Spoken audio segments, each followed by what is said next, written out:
Good morning, guys. Today we are going to have science class. And before starting our class, I will invite you to bow your heads and close your eyes because we are going to pray. Dear Jesus in heaven, we thank you for one more day of life because so far you have been merciful with us. You are a loving Father and you provide us what we need. Help us to enjoy the class of today and to understand the topic that we are going to learn this day. Be with us, with our family, continue protecting us, and continue giving us hope and trusting in you. In Jesus' name we pray, amen. So guys, today in science we will continue with our topic of the last week. And let's review a little bit what we were talking about the last week. In the last topic that we saw, we were talking about weather. And we said that weather is the state or the condition of the atmosphere. Okay? And we have to take into account many factors to determine weather. For example, air temperature, barometric pressure, humidity, wind speed and direction, and precipitation. And also we were talking about different tools that we could use to tell about weather. And by this side, I want you to see the first tool that we saw. This is a rain gauge. And it's an instrument or it's a tool that scientists or meteorologists use to measure the precipitation, the liquid precipitation or the rain, in other words.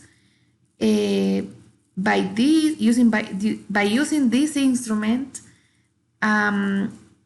scientists can measure the amount of rain it falls when it's raining in a specific place and time. By this side, we have another instrument that is used to measure weather or to tell about weather. And this one, it's a barometer. Do you remember last week we were talking about a barometer? A barometer is an instrument that measures the air pressure or the pressure of the air. And do you remember we were talking about the higher you are, the less pressure you are going to have. And the lower you are, so the higher pressure you are going to have. So that's why in high places you need oxygen because you cannot breathe, because there is no enough air pressure for you. And by the other side, in here we have another tool that we can use to tell about weather, and this one is a thermometer. And this one is used for measuring the temperature.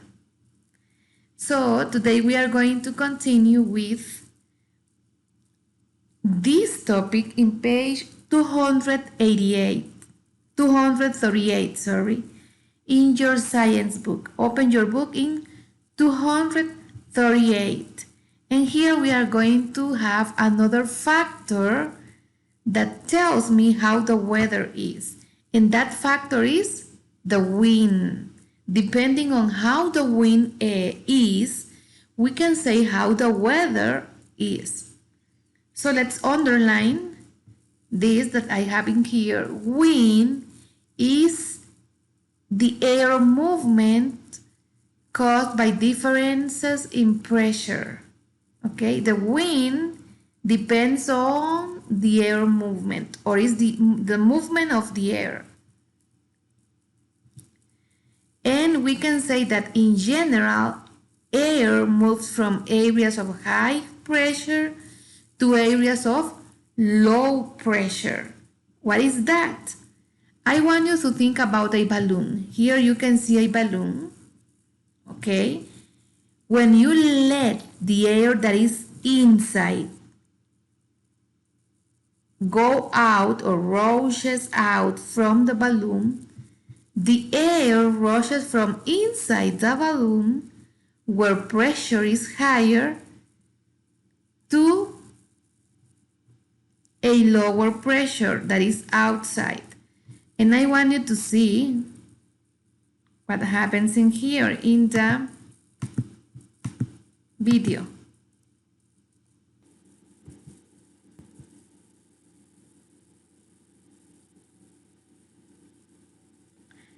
If you could observe the air that was inside, the air that was inside the balloon went immediately out the balloon. Inside the balloon we have a high pressure of air, and outside the balloon we have a low pressure of air. So that's why when you let the air go out or rushes out, you can feel the air coming from the inside of the balloon. Now guys, I want you to underline what I have in here. Wind speed and direction affect weather. Wind speed, or the speed of the wind, and also the direction affect weather. And how can we measure that or know the direction of the air? Okay, there is an instrument, but before this, I want you to see this instrument in here. This one is called an anemometer. This instrument is the one that measures the speed of the air. So the speed of the wind is measured by or with an anemometer. And the direction, we can know the direction of the air or the wind by using an instrument that is called weather vane. I want you to underline this also, weather vane. Okay? And by here, I also want you to highlight this one or to underline this. The name of a wind is the direction from which it blows, or the direction from where the air comes from. Okay? So I want you to see the following video.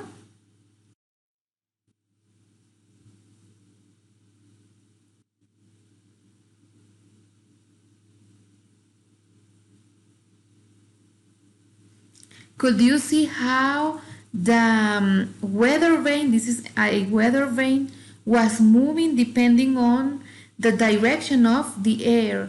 So these arrows of here indicates the direction where the air is coming from. And by here also, this is an instrument that is 2-in-1. By here we have the weather vane, and by here we have the anemometer. It's the same of this one of here. So these two are measuring the speed and the direction of the air. By here, guys, in number 5, it says that you have to draw in this weather vane diagram an arrow to represent a southeasterly wind.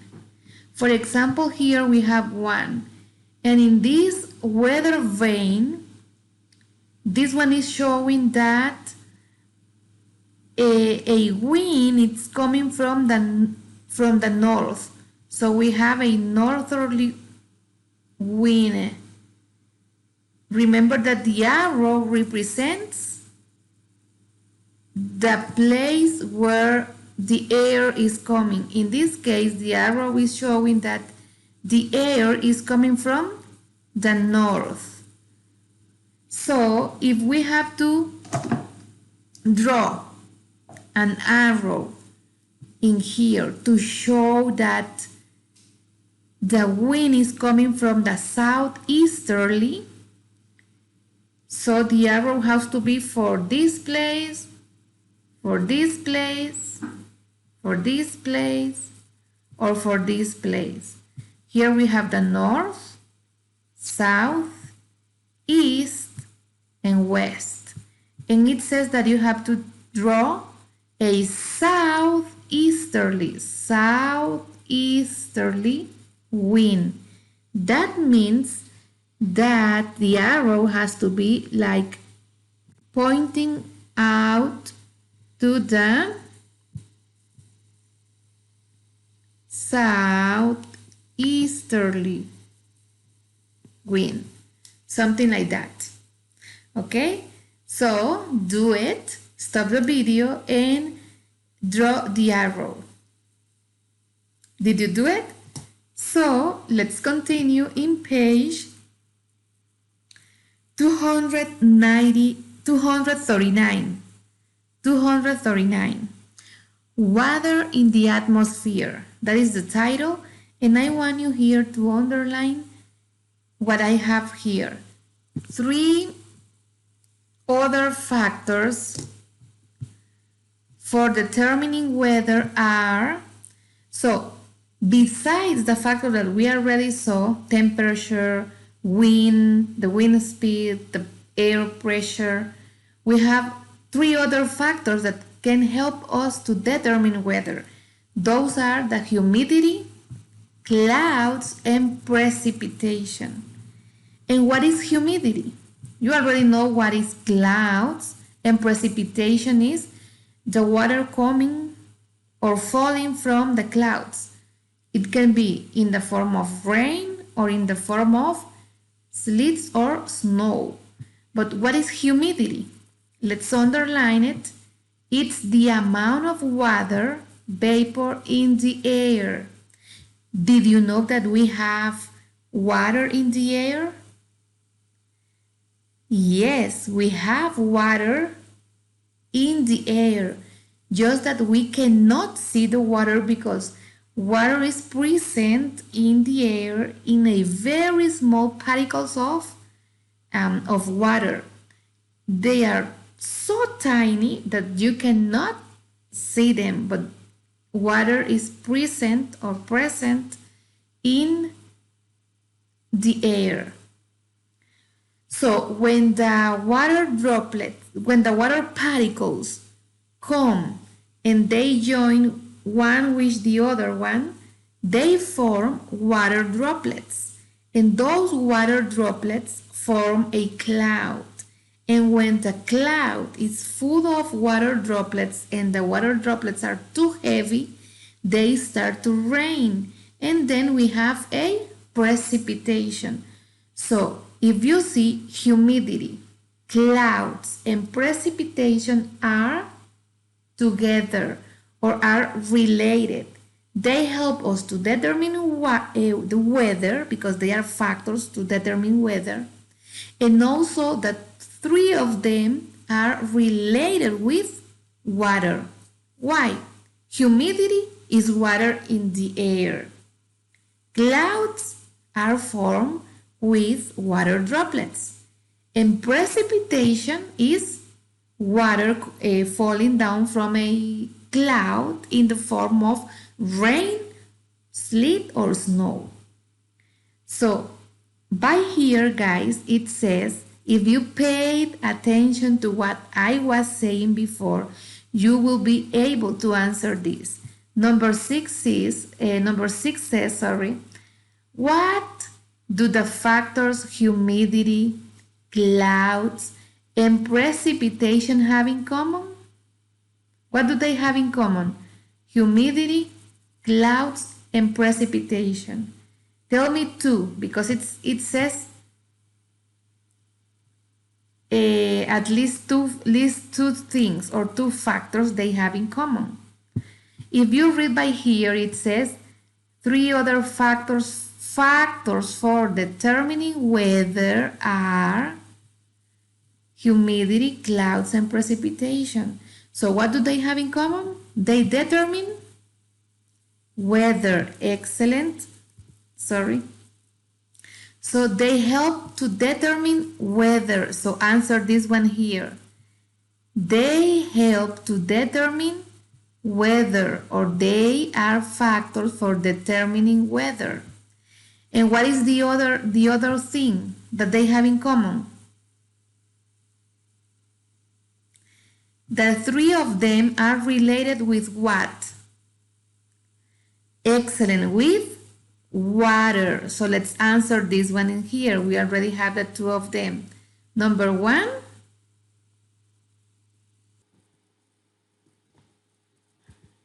okay, number one, they are factors to determine weather. And number two, they are related with water. These are the two things that these three, humidity, clouds, and precipitation, have in common. Now, guys, I want you to see this picture in here. There is a place in which it is snowing, right? There is a lot of snow on the floor or on the street. So in here says that you have to write 2 or more sentences, or only one, but including the words humidity, clouds, and precipitation to describe what is happening here. So this is for you to do it. Using humidity, clouds, and precipitation, you have to describe what is happening in this picture using these three words. Okay, that is for you. And then let's go to page 240. In page 240, we have circulation. Have you ever used an electric fan to cool a room? Yes, right? When there is a lot of heat, when the day is very hot, you need a fan, a ceiling fan, or one that can refresh you, can cool the room in which you are. So the air moves, guys, in many directions. But in general, the air has like a pattern of movement. And not only in your room, but also in all the planet, in all the earth. The air moves in some directions. They follow certain patterns. And that movement, it's called circulation. So I want you to underline what circulation is the movement of air that redistributes heat on earth. Thanks to the air, thanks to the circulation, the heat is redistributed in all the planet, in all the earth. How? Okay, I want you to look in here, in this picture. Here we have a living room, a fan, and when the fan is moving, depending on how the weather is, it's going to happen something. For example, looking here, in summer, when the weather is very hot, a ceiling fan, this one in here, should blow the air downward. So it moves from up to down, up to down, up to down. Okay? This makes sweat evaporate faster and people feel cooler. Okay? So in here you can see the movement of the air. That movement of air, it's called circulation, when the air is moving and moving and moving. That is circulation. Now, guys, I want you to see this map in here. Here I have a ship that you don't have in your books. I place this one here. And I want you to read number 8 because you are going to answer in here. I will help you with the map, but you are going to answer here something. Let's read number 8. Below is an example of a route from Europe, here is Europe, to the Americas. Here we have the Americas. It says that you have to draw arrows on the route showing the direction a ship might take to save the most fuel or gasoline. Fuel is what a ship needs to move. Cars also need fuel or gasoline. So if you want, guys, to save fuel, not to use fuel a lot, what direction do you have to take from saving the most of fuel para ahorrar más combustible? What direction does the ship have to take?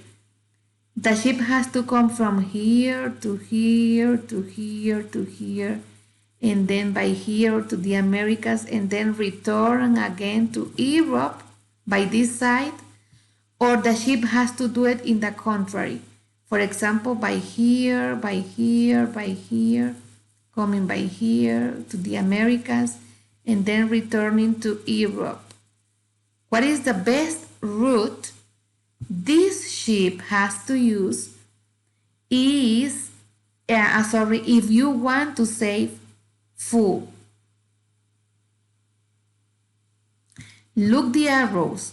These arrows, the blue ones, show the direction of the wind.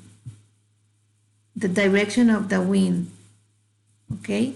By this side, the wind is blowing from here to here, from here to here, from here to here. And by this side, the wind is blowing from here to here, from here to here, and from here to here. So if you want to save fuel, what is the route you have to follow? By this side or by this side?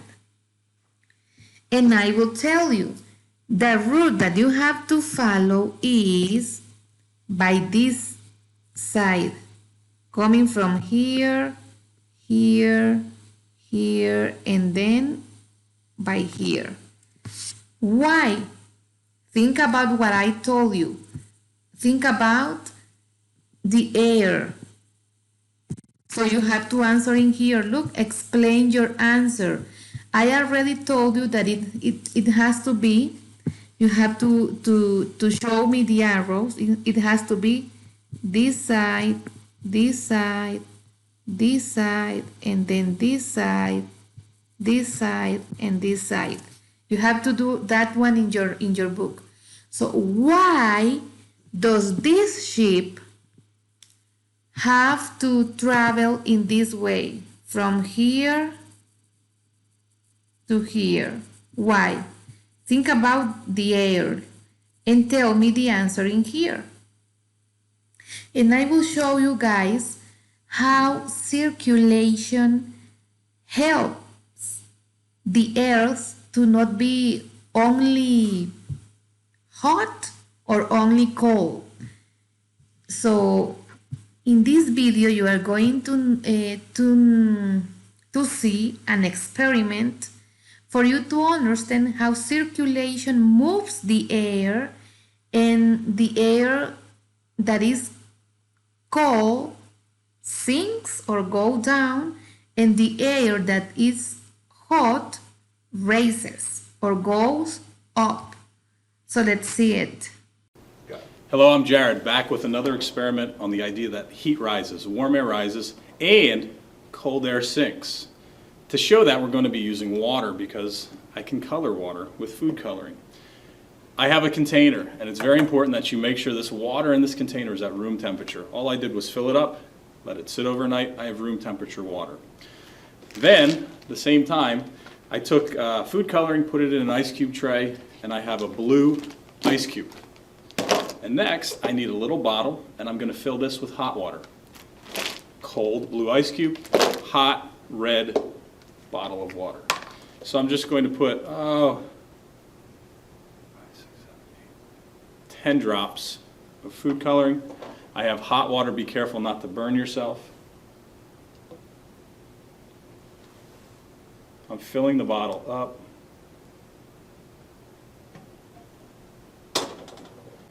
A nice red consistency. I'm going to add a little more to make it nice and dark and red. And what I'm going to do is show you that warm air rises, cold air sinks. The same is true for water. That warm water is going to want to rise to the top, and the cold water is going to want to sink, and you get to see it with the food color. So I'm going to drop my ice cube in, nice blue one, drop that in, and you can see right away it's starting to sink.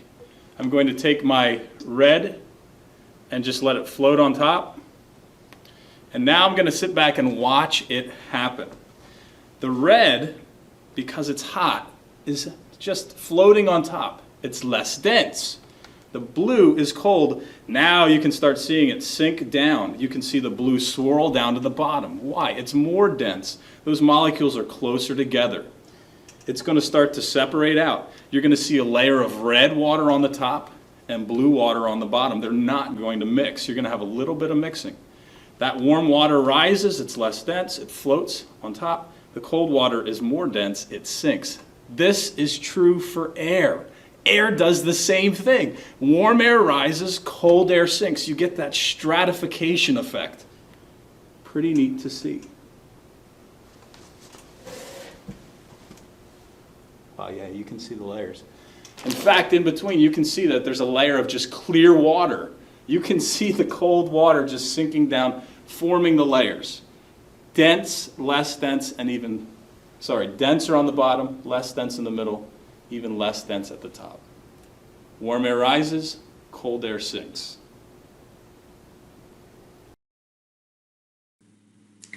Okay, guys, could you see how the cold air, in this case was water, but the same happens with the air, the cold air goes down or sinks, and the hot or warm air rises.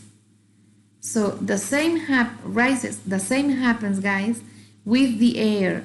And in that way, air coming from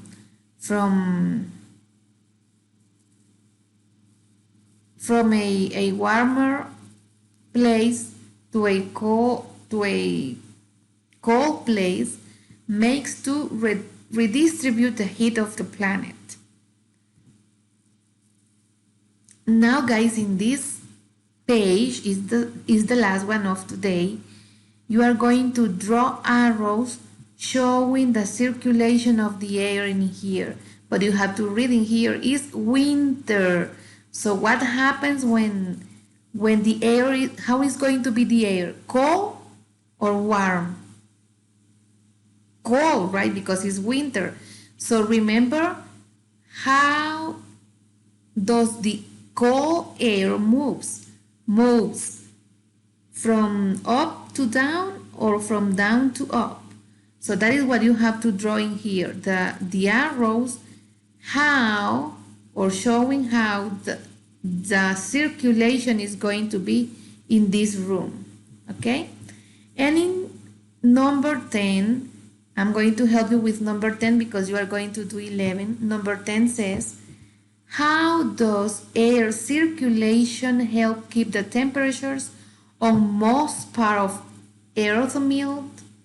So that means if there is a hot place, but by the other side there is a very cold place, how does the circulation of the air helps to maintain or to make a balance between the hot and the cold air?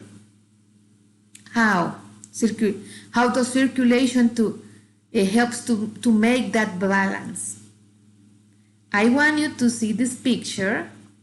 In here we have the hot air. Remember that hot air rises. And by here we have cool air. And cool air sinks or comes down. So listen, if by here we have hot air, but cool air is coming here, how do you think is going to be the hot air? Always hot, or the hot air is going to be more fresh, or it's going to cool? It's going to cool, right? Because cool air replaces the hot air. So in that place, circulation helps to make a balance. If there is a lot of heat here, cool air comes to refresh this area or to cool this area, to make cooler this area. But by the other side, if in here we have a very, very cold area, a very cold place, how can we, or how circulation helps to this area to become warmer and not to be so cold? With the hot air. The hot air comes into cold air and makes this area to be warmer. So in that sense, circulation helps to maintain a balance between hot and cold places. So let's answer number 10. It says warm air heats cold regions and cold air cools warm regions.